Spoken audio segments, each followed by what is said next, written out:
When Rena walked into her mansion that night, music thundered through the halls. Her family had thrown a wild party in her absence.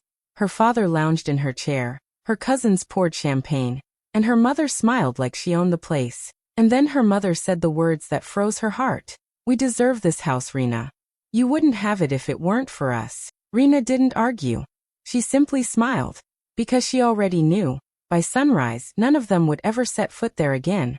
Rena grew up in a small, noisy house where nothing ever seemed enough. Her parents often argued about money, and whenever she talked about her big dreams, they laughed and told her to be realistic. They said success was for other people, not for someone like her.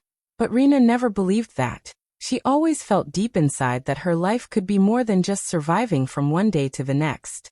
At 19, she packed her few clothes into an old suitcase, left a note on the kitchen table, and walked away from home. She had no money, no plan, but a heart full of courage. She took small jobs at first, cleaning offices, selling clothes, and saving every little bit she could.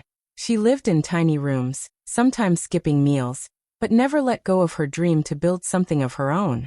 One day, she met Kino, a kind and sharp young man who worked in real estate. He saw how determined Rena was and taught her how property business worked. Together, they started small, buying and fixing cheap houses, then selling them for a profit. Each success pushed them forward, and slowly, the life Rena had imagined began to take shape.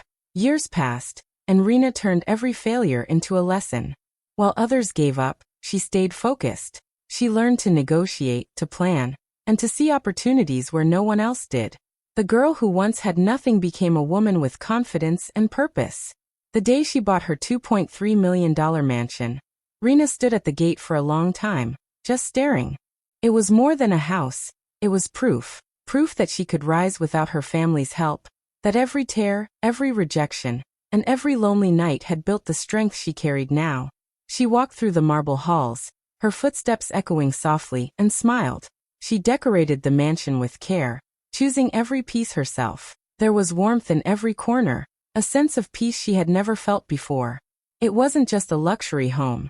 It was the life she had built from scratch. Rena had finally made it. She didn't need anyone's approval anymore. For the first time in her life, she felt free. Everything she owned was hers, earned with hard work and faith. She looked around her new home and whispered to herself, "This is just the beginning." Late one evening, Rena was sitting in her office finishing some work when her phone rang. It was her cousin, speaking in a shaky voice, saying her mother had fallen sick and wanted to see her. Rena's heart dropped. No matter what had happened in the past, she still loved her mother deeply. Without thinking twice, she grabbed her car keys and drove home as fast as she could. Her mind was full of worry, wondering if her mother was in the hospital, or if something serious had happened. When she reached her mansion, the gate was wide open, and she could already hear loud music and laughter coming from inside.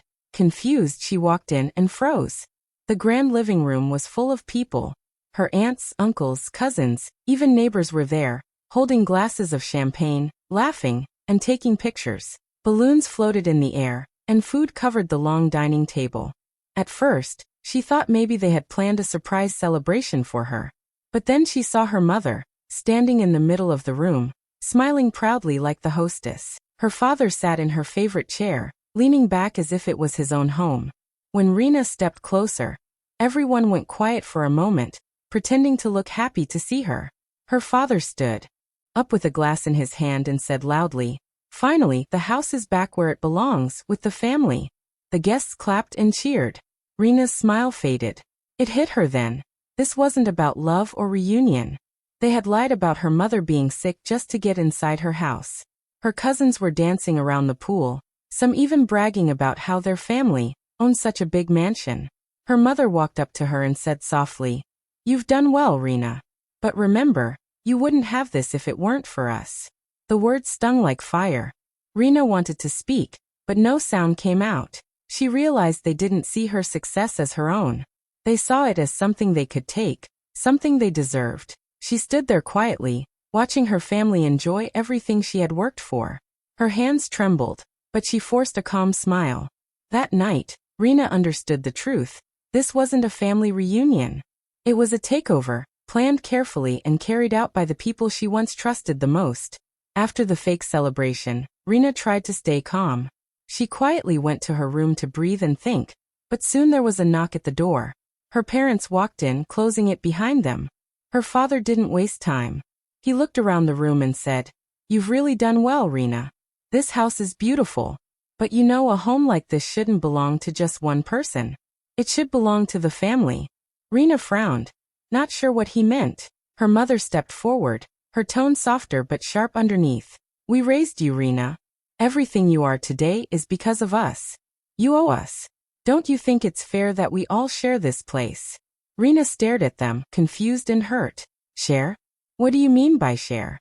I bought this house. I worked for it." Her father's expression hardened. "Yes, but you wouldn't even know how to work if it weren't for us. Blood comes before property, Rena. You can't keep all this to yourself." Her mother began to cry, sitting dramatically on the bed. "You've changed, Rena. Money has made you cold. We gave up everything for you. And now you're treating us like strangers." The guilt started creeping in, but Rena quickly shook it off. She remembered the years they had mocked her dreams, the days she had struggled alone with no support.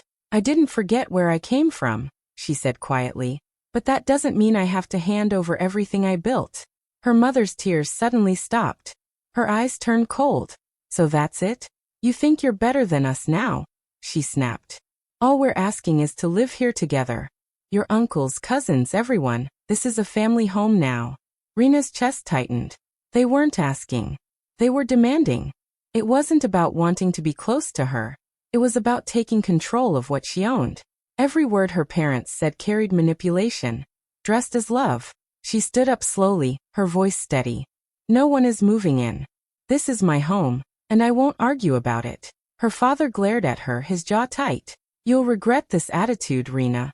You can't push away your blood." When they finally left the room, Rena sat alone in silence. The weight of their words pressed on her, but inside something changed. She finally saw their true colors. This wasn't love. This was control, and she was done letting them hold any power over her life. The next morning, after her family's loud celebration ended, Rena walked through her mansion in silence. Plates, cups, and decorations were scattered everywhere. It looked less like a home, and more like a party hall someone had rented and abandoned. She sighed and began cleaning up, trying to calm her mind. But as she picked up things, she started to notice something strange. There were old photo frames, vases, and even an antique clock that didn't belong to her. They were items from her parents' old house. Her heart sank. Her father had quietly moved their things into her mansion, as if they already owned it. When she entered the living room, she noticed that even some of her furniture had been replaced. Her favorite sofa was gone, replaced with one she remembered from her childhood home. She felt a wave of anger rising, but she stayed calm. She didn't want to act before knowing the full truth. She decided to check her office, where she kept all her property papers and financial documents. When she opened the drawer where she had kept the house deed, it was empty. Her hands trembled as she searched every file and folder, but the papers were gone. For a few seconds, she just stood there, trying to process what had happened. Then she remembered her father's confident words. "The house is back where it belongs." It suddenly made sense. They weren't just celebrating. They were preparing to take her house completely. Rena immediately went to the small safe she kept hidden behind a painting. Inside, she found a lockbox she hadn't opened in months. When she unlocked it, she discovered some of her financial documents were missing too, replaced with photocopies. Her pulse quickened. Her father had not only moved things into the mansion, he had also taken the original property papers. She sat down, trying to think clearly. If they had her documents, they could easily forge her signature and try to transfer ownership. Rena took a deep breath and reached for her phone. She called her lawyer, explaining everything in a calm but serious tone. The lawyer advised her to stay quiet and gather evidence before confronting anyone. From that moment, Rena decided she would not let emotion blind her again. She began recording every conversation with her family, saving texts, and keeping track of everything that felt suspicious. The house that once symbolized her peace had now turned into a battlefield. But this time, Rena was ready to fight smartly, not loudly. A week later, Rina had to travel to another city for an important business meeting with Kino. She left early in the morning, locking her office and reminding the guards to keep everything in order.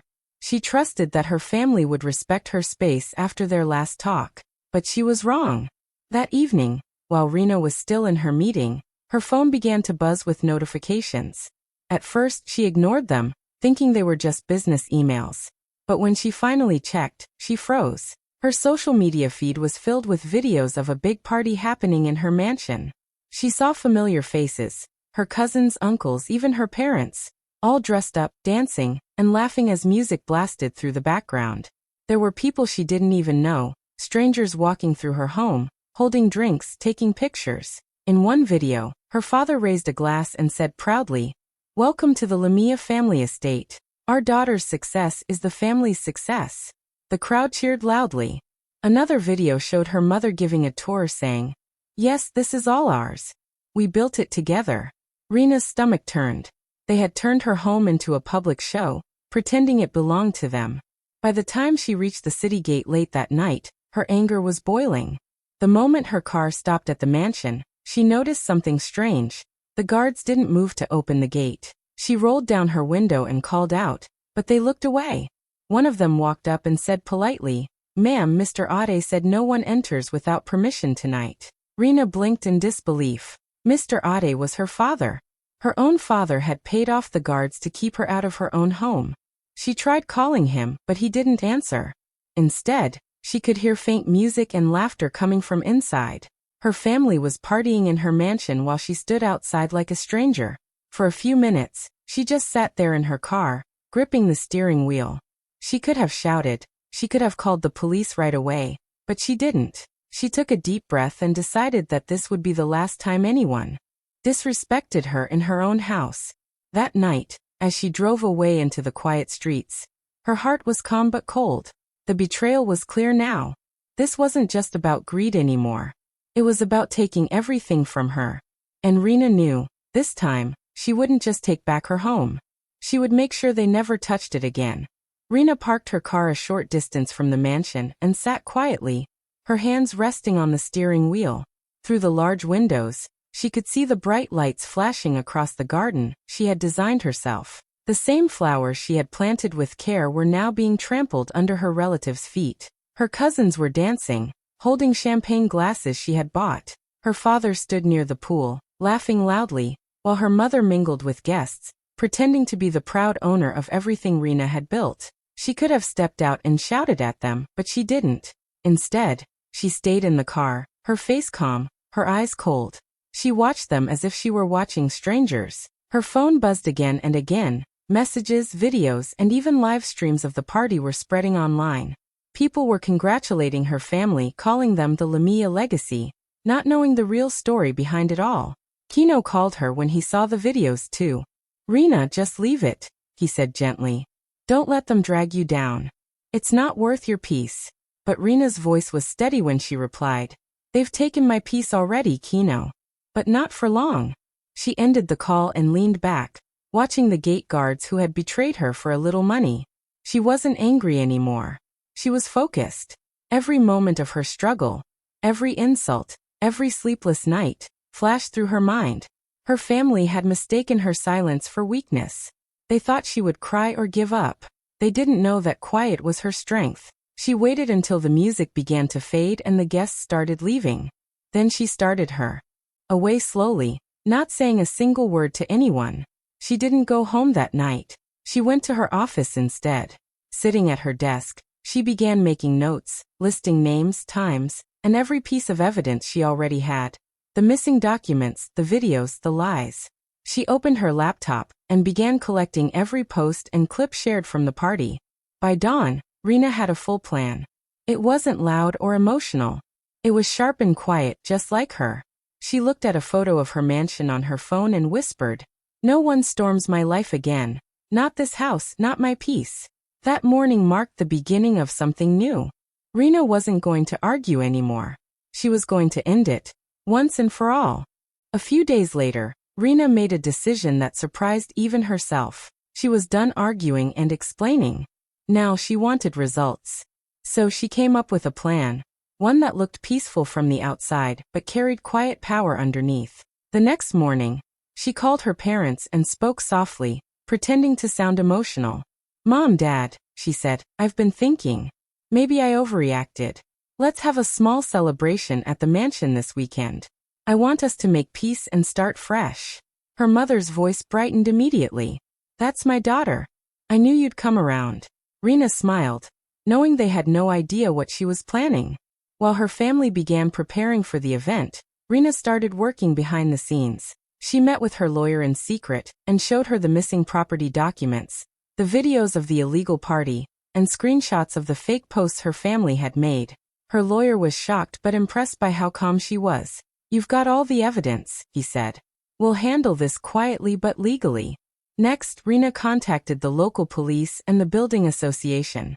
She provided them with proof that her family had entered the mansion without her consent, hosted a public event without a permit, and even tried to forge ownership documents.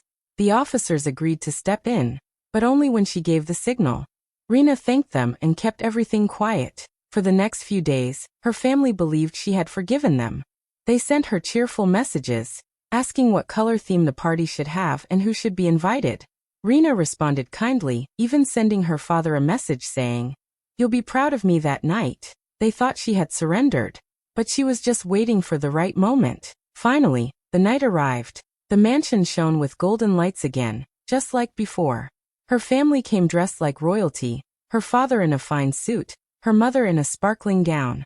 They walked in proudly, greeting guests and taking photos as if the house was theirs. Laughter filled the halls again, and once more, they called it the Lamia family estate. But this time, Rena wasn't the silent observer. She was the conductor of everything happening around them.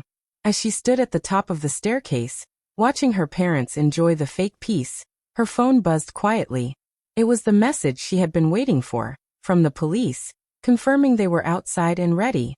She smiled softly and whispered to herself, "Showtime." The party started like a dream for Rena's family. The mansion was glowing with lights, music filled the air, and guests were laughing, unaware of what was about to happen. Her parents walked around proudly, showing everyone the house as if they truly owned it. Her mother whispered to a friend, "Finally, our daughter realized family comes first." Her father clinked glasses with his brothers, smiling with satisfaction. They thought the night was theirs. But upstairs, Rena stood quietly at the top of the grand staircase. She looked calm and graceful, wearing a simple black dress that gave her an air of quiet power. Her heart didn't race, and her hands didn't shake. She had waited too long for this moment. From the window, she saw flashing lights outside. The police had arrived. She took a deep breath and nodded slightly to the officers waiting by the door. Exactly at 9 o'clock, the music stopped. At first, everyone thought it was just a technical issue. Then the heavy doors opened, and uniformed officers walked in. Their presence silenced the room. The laughter faded. People began whispering, confused. Rena's father turned sharply, his smile disappearing. Her mother's eyes widened in shock. Rena slowly descended the staircase, every step echoing through the hall. All eyes turned to her. She stopped at the last step, her expression unreadable. "You wanted a celebration?" she said softly, her voice calm but firm. "Let's celebrate your last night here." Gasps filled the room. No one spoke. Rena turned slightly, and one of the officers stepped forward, opening a folder. "These are official eviction notices," he announced. "This property belongs solely to Miss Rena Lamia. All unauthorized occupants are to vacate immediately." One by one, the officers began handing out papers to her family members. Her father tried to speak, his face red with anger. "You can't do this. This is our home," he shouted. The officer didn't flinch. "Sir, your name isn't on any legal document. You are trespassing."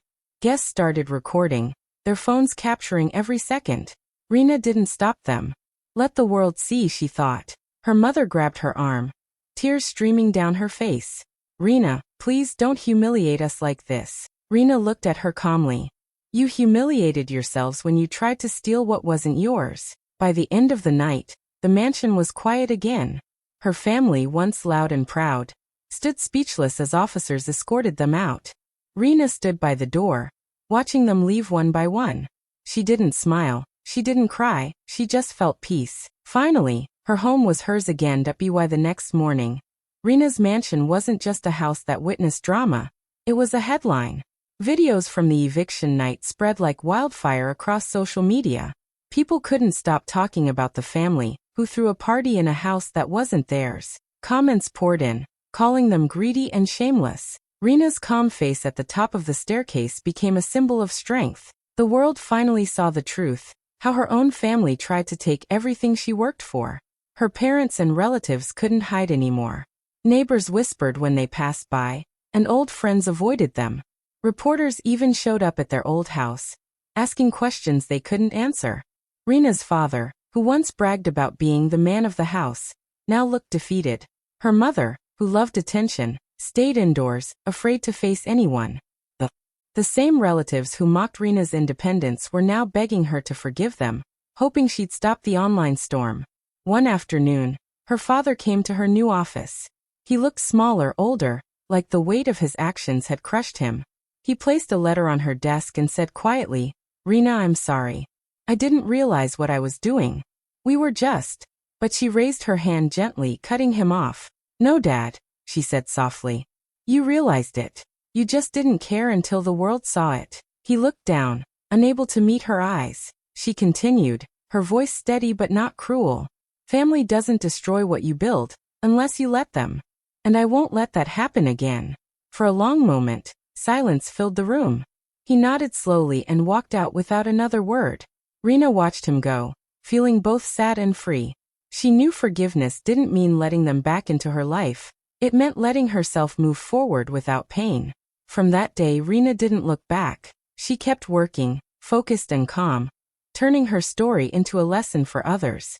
She gave interviews about self-worth, independence, and setting boundaries. People admired her not just for her strength, but for her grace. She was no longer the timid daughter who stayed quiet to keep peace. She was the woman who faced betrayal, stood tall, and refused to break.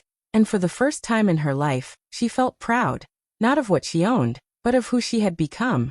Months later, the mansion that had once been filled with noise, pride, and betrayal looked completely different. Rena walked through the wide marble halls, now filled with soft light and paintings made by young artists she supported. The same grand hall where her family had once danced and mocked her was now transformed into something meaningful. An open art space for self-made entrepreneurs. The walls that once echoed with arrogance now carried laughter, hope, and inspiration. Every corner of the mansion told a story of healing. The chandeliers sparkled not because of money but because of peace. Rena had turned the place that once symbolized pain into a space that helped others grow. She organized workshops for women starting small businesses, and invited young people with big dreams to share their stories. What used to be the Lamia family estate was now called the Renewal House. One afternoon, Kino arrived with flowers and a proud smile. He watched as a group of young creators showcased their work in the main hall. "You did it, Rena," he said softly. "You turned betrayal into blueprints." His words made her laugh gently. It was true. Every heartbreak had shaped her into the strong, calm woman standing before him. They stood together, looking around the space that once broke her spirit. But now, instead of sadness, Rena felt gratitude. Everything that had gone wrong had led her to this moment, this peace. She realized she didn't need revenge or validation anymore. She had already won by creating beauty out of pain. As the evening light poured through the tall windows, Rena walked to the balcony and looked out at the garden she once planted alone. The wind brushed against her face, soft and warm. She closed her eyes and whispered to herself, "Home isn't where you're born. It's where you finally stop apologizing for being you." For the first time, she felt completely free. No guilt, no anger, just peace. The house that once witnessed her humiliation now stood as a symbol of her strength and rebirth. She smiled, watching people walk through its doors with joy and purpose. Rena knew this was her true homecoming. Not a return to her past, but a celebration of her growth. She had lost a family built on control, but she found something greater. A community built on love, honesty, and freedom.